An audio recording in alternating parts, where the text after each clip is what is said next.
Hikmah yang ke-22 dari Al-Hikam Al-Ataiyah. Berkata pengarang Al-Imam Ahmad bin Athaillah As-Sakandari rahimahullah, ma min nafasin tubdihi illa walahu qadarun fika yumdihi, yang artinya tidak ada daripada nafas, tidak ada daripada nafas yang kamu tampakkan, yang kamu zahirkan, yang kamu keluarkan, melainkan bagi nafas itu ada takdir pada engkau yang Allah lalukan. Nah, itulah arti daripada hikmah yang ke-22 ini. Yang maksudnya adalah inna anfasaka wa anfasa ghairik qad ammahal qadar. Sesungguhnya napas-napas engkau dan napas-napas selain engkau sungguh telah meliputi akan dia oleh takdir. Jadi seluruh napas-napas kita ini dan napas-napas orang lain itu semuanya tidak lepas dari takdir Allah. Walaupun satu napas, tidak ada yang keluar daripada takdir Allah.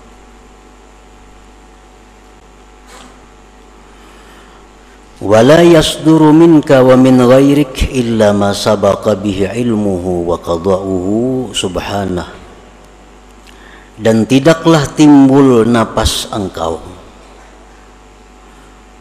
dan tidaklah timbul itu napas daripada engkau dan dari selain engkau, melainkan yang telah terdahulu dengannya pengetahuan dan keputusan Allah subhanahu wa ta'ala. Artinya seluruh napas kita ini dan napas orang-orang lainnya itu sudah dahulu kala diketahui oleh Allah dan sudah dahulu kala ditentukan oleh Allah subhanahu wa ta'ala.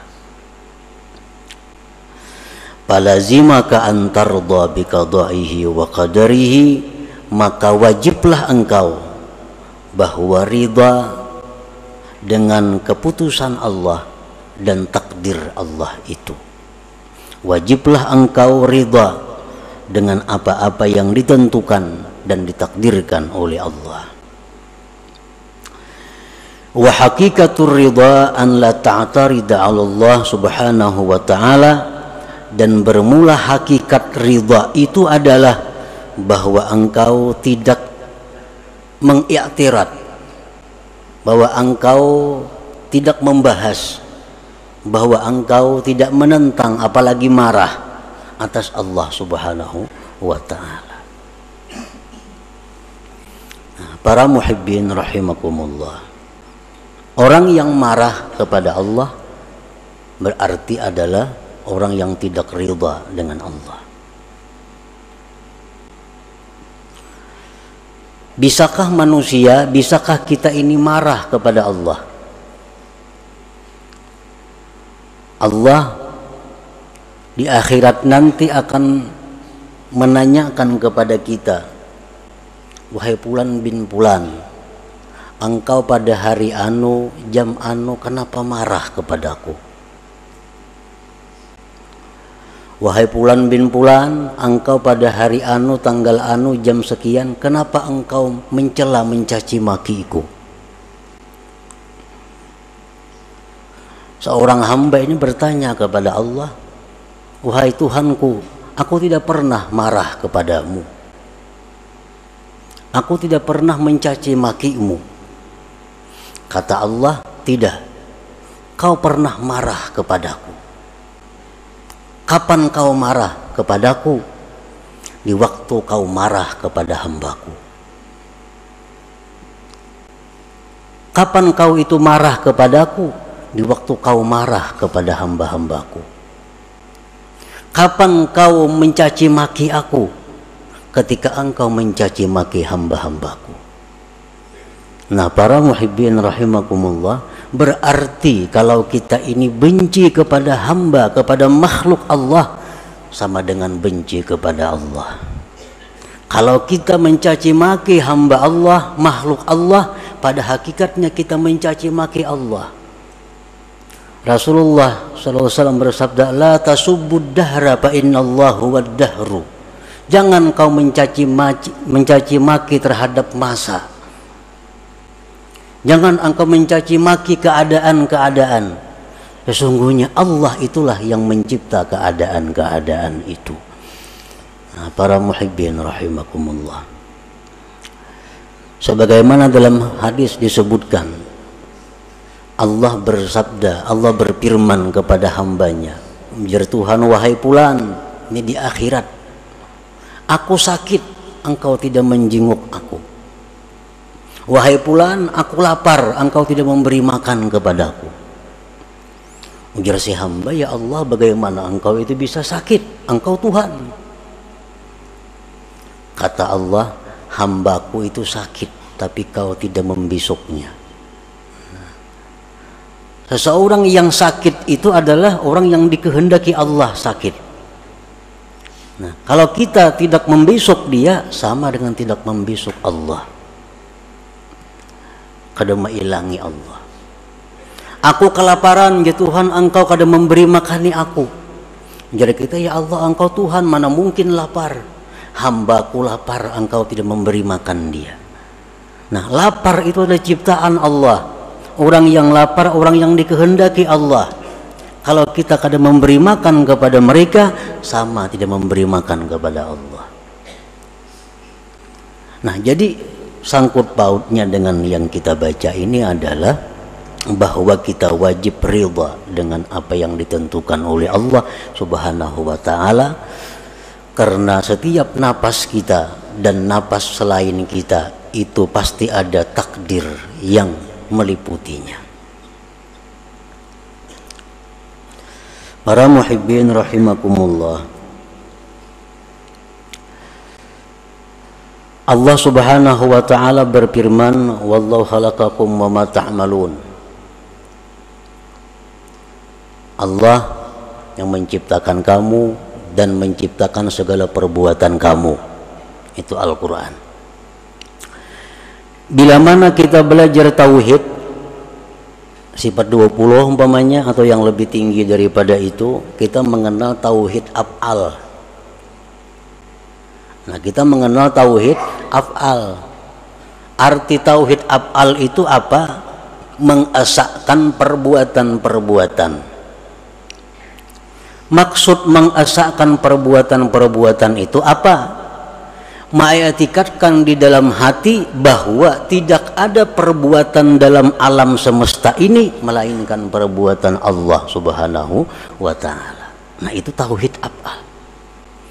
Kita wajib mengitikadkan di dalam hati kita bahwa apa-apa yang berbuat pada alam semesta ini itu adalah perbuatan Allah. Kalau kita kada mengitikadkan demikian, kita kada beriman. Nah, kita kada beriman, kita kada tergolong ashabul yamin. Seluruh perbuatan yang kita lihat, kita dengar di alam semesta ini adalah perbuatan Allah Subhanahu wa ta'ala. Nah, ini tauhid af'al ngarannya. Itu wajib kita mengitikadkan itu di dalam hati. Nah, af'al ini, perbuatan ini asarus sifat, bekas sifat. Perbuatan itu adalah buahnya sifat. Dari sifat timbul af'al.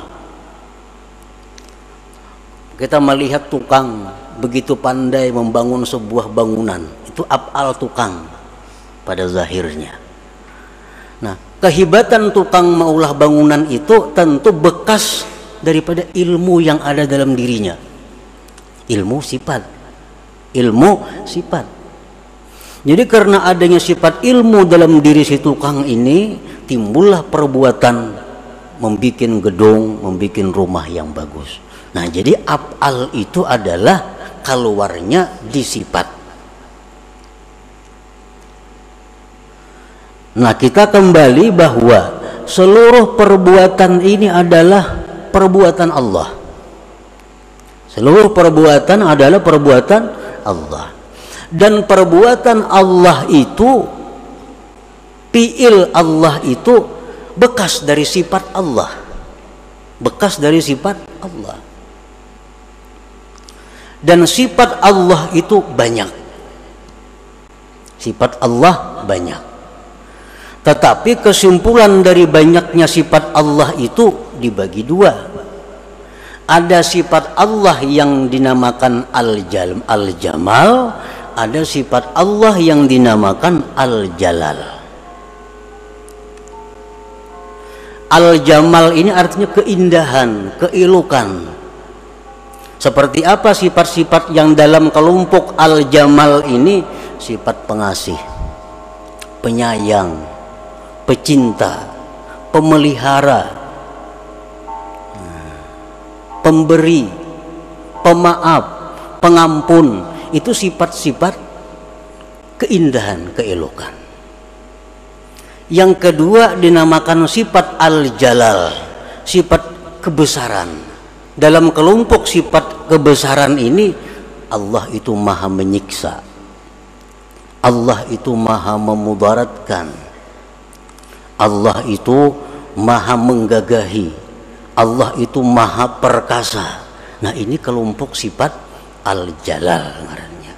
Jadi seluruh perbuatan-perbuatan yang ada kita lihat ini, itu kada lepas daripada antara dua. Bisa Al-Jalal, bisa Al-Jamal. Bisa keelokan, bisa kebesaran. Nah, para muhibbin rahimakumullah. Kalau kita melihat manusia, nah, manusia ini orangnya penyayang, pemaaf, tutur katanya lembut, dikawani nyaman, dikawani kada suah membahas. Nah, ini adalah bekas daripada jamal, keindahan Allah. Ada kada kita bisik manusia nangka itu? Pasti ada. Manusia-manusia yang tutur katanya lembut, orangnya pemurah, orangnya penyayang, orangnya kada penyinggungan, orangnya kada pengarasan, orangnya kawa diatur. Ada kada manusia macam itu? Ada. Nah, ini adalah sifat-sifat yang nampak pada orang itu, sifat keelokan Allah. Nah, kalau kita berhadapan dengan sifat keelokan ini, kita dengan mudah ridha kepadanya, senang, dengan mudah ridha kepadanya. Tetapi kita kadang-kadang ada berhadapan dengan perbuatan-perbuatan makhluk Allah yang merupakan sumbernya dari jalal, kebesaran Allah.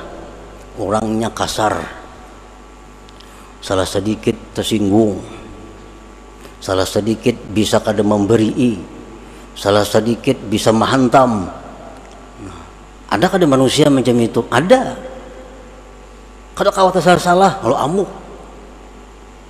Nah, ini adalah manusia-manusia yang merupakan perbuatannya itu dari sifat jalal, kebesaran Allah. Nah, kita dituntut untuk juga ridha kepada orang seperti ini. Kita dituntut juga untuk ridha dengan orang seperti ini. Jangan hanya ridha kepada yang jamal tadi, nyaman itu. Tapi kita mesti juga ridha kepada yang jalal, karena kedua-duanya adalah sifat Allah Subhanahu wa ta'ala. Nah, di sini kita diuji tauhid af'al kita. Apakah kita tauhid af'al itu hanya sampai dalam kitab? Apakah tauhid af'al kita hanya sampai utak? Apakah sampai ke hati kita? Bisakah kita ridha kepada orang-orang yang kita berhadapan dengan orang-orang yang bersifat berkelakuan al-jalal? Tutur katanya kadang menyamani padas, kadang-kadang bisa memukul, kadang-kadang bisa menyindir, kadang-kadang pokoknya ngalih diatur manusia nih. Nah, ini pun adalah dari sifat Allah al-jalal. Nah, kadang-kadang kita marah kepada orang seperti itu, kadang-kadang kita benci kepada orang seperti itu. Nah, di akhirat nanti Allah, kenapa kau benci kepadaku, kenapa kau marah kepadaku? Nyir kita kan ada marah kepada engkau ya Allah. Ya Tuhan, tuh ada hambaku nang ceribit, kenapa engkau marah kepadanya? Ada hambaku nang keras, kenapa engkau marah kepadanya? Berarti kau marah kepadaku. Karena sama-sama dari sifat Allah Subhanahu wa ta'ala. Nah, inilah kita dituntut dengan ridha.